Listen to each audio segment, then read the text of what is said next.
అందరికీ నమస్కారం. ఇవాళ మన స్టూడియోలో ఐకాన్ ఆస్ట్రాలజర్ గట్టుపల్లి సురేష్ బాబు గారు ఉన్నారు. గురువుగారితో మాట్లాడదాం. గురుగారు నమస్కారం. జై శ్రీమన్నారాయణ. 2025 జనవరి మాసం ముందుగా మేషరాశి వారికి గ్రహస్థితి ఎలా ఉంది, ఎలాంటి ఫలితాలు ఉంటాయి, ఎలాంటి రెమెడీస్ చేసుకుంటే బాగుంటుంది అంటారు? తప్పకుండా. అయితే ముందుగా మన ప్రేక్షకులతో పాటు మీకు కూడా నూతన సంవత్సర శుభాకాంక్షలు, అలానే మకర సంక్రాంతి శుభాకాంక్షలు కూడా.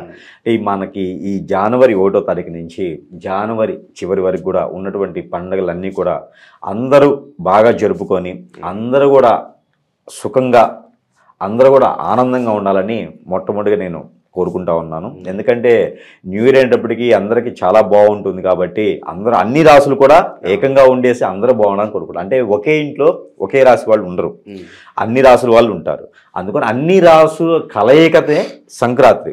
ఎక్కడెక్కడ ఉన్న వాళ్ళందరూ కూడా వచ్చేసి సంక్రాంతి పండుగ అనేది చాలా వైభవంగా జరుపుకునేటువంటి ప్రాంతీయ ఆచారాలు ఉన్నాయి. మన తెలుగు రాష్ట్రాల్లో అయితే ఇంకా గొప్పగా జరుపుకుంటారు. అందరికీ కూడా మకర సంక్రాంతి శుభాకాంక్షలు మరొక మారి. అయితే మొట్టమొదటిగా మనకి వచ్చేసి మేషరాశి. ఈ మేషరాశిలో మనం చూసినట్లయితే కనుక రాసులు మొన్న ఈ మధ్యనే మనకి శుక్రుడు మారడం జరిగింది. ఈ శుక్రుడు వచ్చేసి కుంభరాశిలోకి వెళ్ళడం జరిగింది అనమాట. ఈ కుంభరాశిలో వెళ్ళడం వలన ఈ శుక్రుడి యొక్క ఆ ఒక దృష్టి, శుభ దృష్టి ఏదైతే ఉందో ఇది మేషరాశి వాళ్ళ మీద ఉంది అని చెప్పుకోవచ్చు. అయితే అశ్విని, భరణి, కృత్తిక 3 నక్షత్రాలు కలిపితే మేషరాశి. ఈ మేషరాశి వాళ్ళకి ఈ శుక్రుడి బలం కూడా చాలా గట్టిగా ఉందని చెప్పుకోవచ్చు మనం. ఎందుకంటే ఈ శుక్రుడు వచ్చేసి నెల మాత్రం ఉంటాడు, నెల రోజులు ఉంటాడు శుక్రుడు.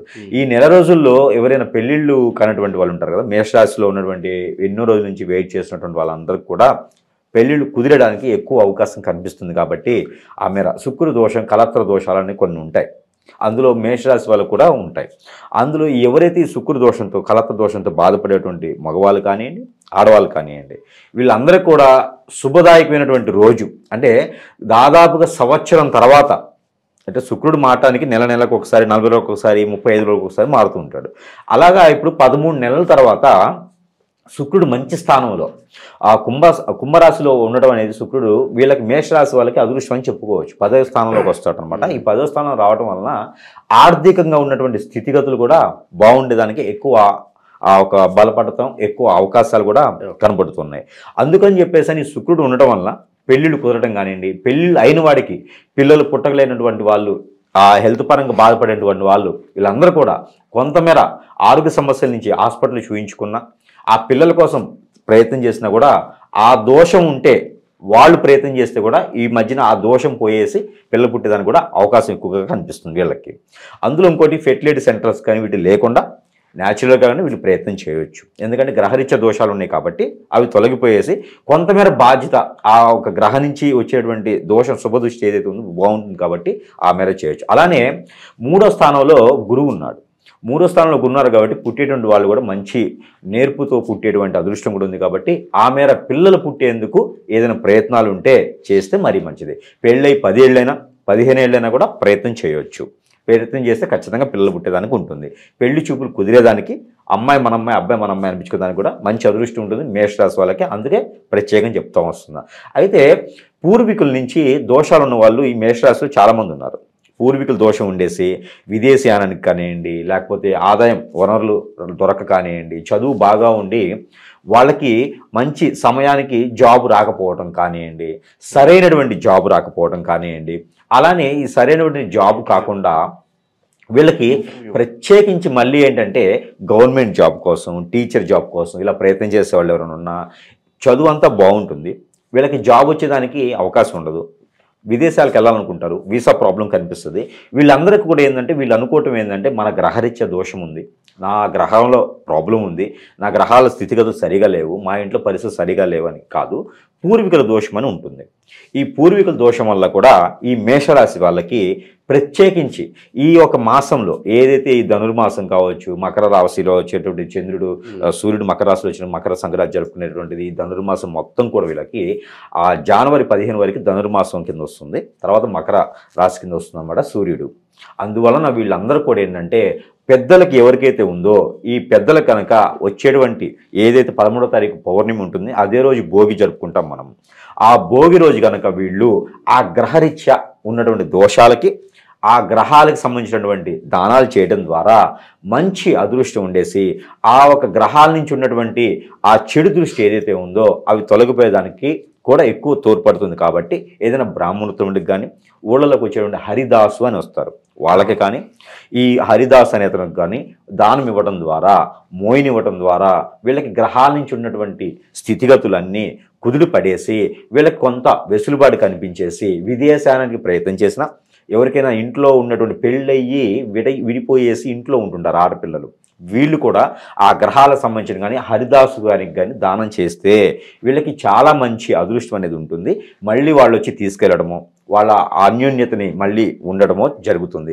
అలానే పెద్దలకు కూడా చేస్తే మరీ మంచిది. భోగి రోజున పెద్దవాళ్ళకి ఇంట్లో ఉన్నటువంటి పాత వస్తువులన్నీ, ఇంట్లో ఉన్నటువంటి కట్టెలు కానీ ఏమైనా ఉన్నటువంటి కూడా భోగి మంటలు వేసేసి ఆ మంటల్లో మన ఆత్మ సాక్షిగా చెడు అనేది తొలగిపోవాలి, గ్రహాల రీత్యా దోషాలన్నీ తొలగిపోవాలని చెప్పేసి అని ఆ భోగి మంటల్లో కొత్తగా వచ్చేటువంటి పంటలు ఏవైతే ఉన్నాయో, కొత్తగా వచ్చే చెరకు ఏదైతే ఉందో, బియ్యం ఏదైతే ఉన్నాయో ఇవన్నీ కూడా కలిపేసి చక్కెర పొంగల్గా తయారు చేసి కనుక నైవేద్యం పెడితే విష్ణుమూర్తికి కానివ్వండి, అమ్మవారికి కానివ్వండి, మీ కులదైవం ఎవరుంటే వాళ్ళకి నైవేద్యం పెట్టడం ద్వారా కూడా మంచి అదృష్టం వచ్చేసి ఆ ఇంట్లో అష్టైశ్వర్యాలు తొలతూగేలాగా ఏవైతే ఎప్పుడైతే కోల్పోయి ఉంటారో ఆ కోల్పోయి కూడా మళ్ళీ సాధించుకునే విధంగా, పిల్లలు ఎవరన్నా బాలరిష రోగాలతో ఉన్నా కూడా వాళ్ళు కూడా సాధించుకునే విధంగా ఉంటుంది. కాబట్టి ద్వాదశ రాశులు అందరూ కూడా చేసుకోవచ్చు. అంటే ఒక్కొక్క రాశికి ఒక్కొక్క పరిహారాలతో ఒక్కొక్క ప్రెడిక్షన్గా ఈ మేషరాశి వాళ్ళైతే ప్రత్యేకించి గ్రహాలకు సంబంధించిన దోషాలు ఉంటే కనుక ఈ ఒక అదృష్టం ఉంది. కాబట్టి పెద్దలకు ఏదైతే ఉందో ఆ పెద్దలు ఎవరైతే ఇంట్లో ఉన్నారో వాళ్ళు కాలం చేసి ఉంటే వాళ్ళకి ఇప్పుడు ఆజ్ఞ తీర్చుకుంటే గనక వాళ్ళకి పుణ్యకాలంతో ఉంటుంది. కాబట్టి ఖచ్చితంగా వాళ్ళు ఎన్ని సంవత్సరాలైనా కాలం చేసి వాళ్ళ ఒక శుభదృష్టి మీ మీద ఉండడానికి, వాళ్ళ దీవెనలు మీ మీద ఉండేందుకు ఇప్పుడు గనక ఆ అమ్మవారికి కానివ్వండి, అయ్యవారికి కానివ్వండి పేరు చెప్పుకొని పెద్దలకు నమస్కారం చేసుకొని గనక ఆ పెద్దలకి తీరు తీర్చుకుంటే ఖచ్చితంగా ఈ ఒక మేషరాశి వాళ్ళకి అదృష్టం వస్తుంది. ఆర్థిక స్థితిగతులు కూడా బాగుంటాయి. వాస్తుపరంగా ఏమైనా ప్రాబ్లమ్స్ ఉంటే కూడా ఆవు దూడ రెండు కూడా తీసుకెళ్ళి ఇంట్లో తిప్పేసి అక్కడ కొంచెం ఆవు అమృతం చల్లినా కూడా ఈ భోగి రోజున చేస్తే మరీ మంచిది. అలానే కనుమ రోజు కూడా జంతు దానం, జంతువులు నరకటమో, జంతువులు కట్ చేసేసి మాంసాహారం తినడమో పాపం. అలా అయితే మన పెద్దవాళ్ళు వాళ్ళని దీవించేదానికి ఉండదు. అందుకొని మేషరాశి వాళ్ళే కాదు, ద్వాదశ రాశి వాళ్ళందరూ కూడా అక్కడ చేయవలసిన పని ఏంటంటే సంకురాత్రి పండగ తర్వాత వచ్చేటువంటి కనుమ రోజున జంతు దానం అని ఉంటుంది. ఆ జంతు దానము కనుమ రోజున చేస్తారు. మేకలు కావచ్చు, కోడులు కావచ్చు, ఆవులు కావచ్చు, మీ స్తోమతకి తగ్గట్టుగా ఏదో ఒక రకమైనటువంటి జంతువు కానివ్వండి, పక్షి కానివ్వండి దానం ఇవ్వడం ద్వారా, అలా ప్రకృతిలో వదలడం ద్వారా మీ ఇంట్లో ఉన్నటువంటి చెడు రుమ్మతులు తొలగిపోతాయి. అలానే మీ పెద్దలు కూడా దీవించడానికి ఆస్కారం ఉంటుంది. అందుకని ఆ రోజున మాంసాహారం స్వీకరించడం పాపం, ఆ రోజున దానం ఇవ్వడం గొప్పతనం. పెంచుకోండి అని దానం ఇవ్వండి, దాని ద్వారా వాళ్ళు బ్రతుకుతారు, దాని ద్వారా మీకు మంచి జరుగుతుంది.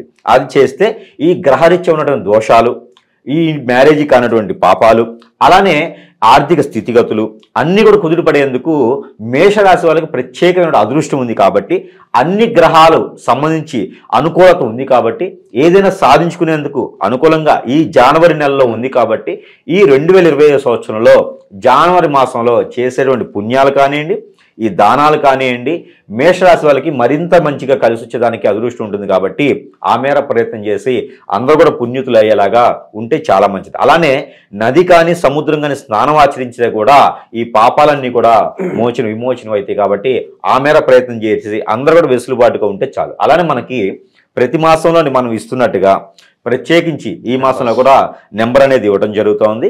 ఈ నెంబర్ని వాళ్ళు ప్రతిరోజు పారాయణ రూపంగా జపం చేయటం వల్ల కూడా మంచి జరిగేదానికి ఆస్కారం ఎక్కువగా కనిపిస్తుంది. అలానే ఈ మాసంలో జనవరి నెలలో మేషరాశి వాళ్ళకి ఇచ్చే నెంబర్ ఏంటంటే 65687992 65687992. ఈ నెంబర్ని కనుక 125 టైమ్స్ ఎవ్రీడే 125 సార్లు కనుక చదువుకుంటే వీళ్ళకి ఇంకొంచెం మంచి అయ్యేదానికి ఆస్కారం ఉంటుంది. కాబట్టి ఈ మేర ప్రయత్నం చేసి ప్రతి ఒక్క మేషరాశి వాళ్ళు కూడా అదృష్టవంతులు అవ్వాలని నేను కోరుకుంటూ జై శ్రీమన్నారాయణ. జనవరి మాసంలో మేషరాశి వారికి ఎలాంటి ఫలితాలు ఉంటాయి, అలాగే వీరు చేసుకోవాల్సిన పరిహారాలు తెలియజేసినందుకు ధన్యవాదాలు గురుగారు.